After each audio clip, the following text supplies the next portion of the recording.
Shrink is in the house again, in his cave, where you like to see me.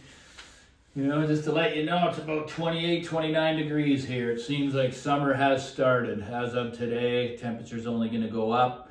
It's been a late start to that. I'm not a fan of the heat because I got to work out there sometimes. I like how it has been, around 20 degrees. But anyways, something special has arrived into my little cave here that I want to, I've been evaluating, and I want to bring you my opinion. And and it's not the latest and greatest, far from it. Its actual release date was around 2018. But as I say, if it ain't fixed, don't break. Sorry. If it ain't broke, don't fix it. If you design and engineer something that took years to develop, and you feel you got it right, why change it, man? It gives all those owners a sense of, I own something special. So, ever since the Bel Canto came in, which changed my entire viewpoint on the audio world as a whole, just to the capability of what some of these really well-engineered, all-in-one devices can do in this day and age. And guys, I'm never going to say anything's better than anything. For me, and if I got this little channel, I don't have a lot of space, they're ideal devices for me to enjoy and evaluate for y'all, because there are some world-class units, which I'm going to be able to do a triple head-on collision with 3 units that I own here that are all at different price points. None of them are cheap for most people. Starting price point is going to be $3,500. It's going to go all the way up to a $12,000 unit. So you're probably wondering what it is. I don't know if you can see behind me or not, but how do I say this? I don't want to give it away, but it's a brand that is very dear to many, many, many people, and has been around for decades. Unfortunately, it's not its own entity anymore. It's 2 names now. Again, both very, very, well known and very, very good. I just have not tried one of those brands. Guys, it's Focal and NAIM. And I've never poo-pooed on NAIM. I love it. I absolutely, one of my top favorite aesthetic and build quality components on the planet. All their stuff. It's just so amazing. And I really do like the sound. It's just not quite my reference, but it's not to say that I wouldn't enjoy it and own it, which I do now. And again, it's a box, guys, that can do everything that you need it to do. And I have put it through its paces here. I've checked its analog input. I've even checked its CD player section. I've checked the streaming, the amplification, and guys, it's just a beautiful piece. I mean, the sound it's on the warmish side. It's got very good bass control. It's very fast. There's no shrillness to the sound. It's very dynamic, very quick. I love it. But anyway, I'm going to show it to you. Just try to get some good detail on just the beauty of it, in my opinion. And a lot of you already know what it is.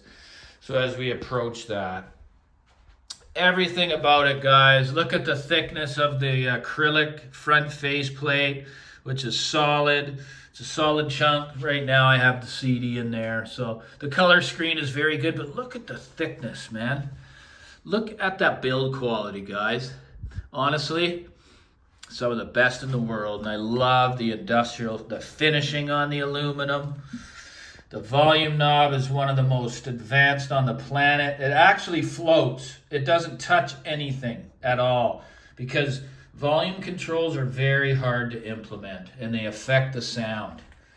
Well, there's nothing touching here. So it's even on their 170,000 statement monoblocks. So, I mean, and then you just got your simple so-called Denny Ritchie tube connectors. You got your power. You got your Ethernet, your USB, your HDMI, your SD card if you need it. Ethernet, and then the good old DIN analog connection, which I've never tried in my life. So I have the turntable, my Techniques hooked up to it. It is just such an awesome piece in every way. Like, I'm really, really enjoying it, and I know I can recommend it. So the next thing we got to talk about, right?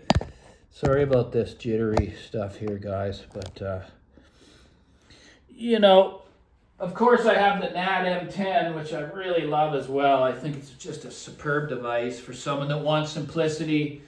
You know, they may have already been on that multi-component system train for a long time, and they've kind of run out of patience. Or they just want to scale down and just have less is more. But again, it's always going to come down to that pairing, right? It's either going to give you enjoyment or it's not. But it's so easy because either you get synergy in this box or you get synergy in that box that you love, right? That's why it simplifies it so much. And then you got your new really expensive Devalier that's come to the market, the Astra. That's up there, way up there. It's not as much as the top Bel Canto though. Bel Canto's the highest, costs the most for good reason. If you watch that live stream, real critical audiophile will tell you how good the U1X really is. But I just thought, for some reason the Signature, the Buchart S400 Mark IIs, and again, these are the Signature editions, so they are different and they're more expensive than the regular version. The crossover is superior, the cabinet work is more superior, the binding posts are really beautiful, Argentos. I love these speakers, I really do, and it just so has it that it's a phenomenal match with the Star here, the Unity. So getting back to the name Unity, I mean, the Unity technology goes way back before almost anyone was doing it, right?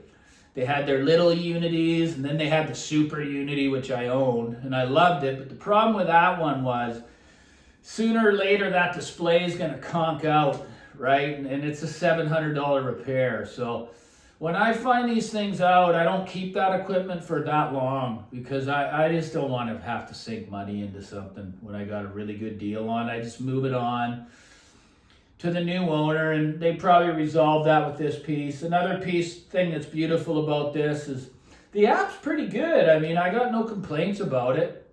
The Focal NAIM app. The only thing I don't like about the Star is I want to black everything out. And there's only 3 dim settings. The only thing that it'll time out is the screen, but I don't want to see the buttons, man. I don't want to see this stuff lit up. And I sent them an email, see if that can be done on the software update. I'm just like that. I like it just to disappear, have this music emerging from the dead black, just like it does from well-engineered equipment, So it's a hell of a piece. I'm loving it. It's such a great one to evaluate and then put head to head up against different price points. But I mean, you saw the build quality, man. It's some of the best in the world for the money. I don't even know of any better than that. Like, honestly, the CD playback sounds absolutely awesome. I'm not a full-out front loader fan, but it's a TAC drive in there. It's got a massive toroid. No, it's not Class D. But that's okay. I mean, it's Class AB, and it's really rich sound. It's very dynamic. It's punchy. It's fast. Whatever it said on the forums about it sounding lean, it's the exact opposite of that. I hear no leanness in the presentation at all.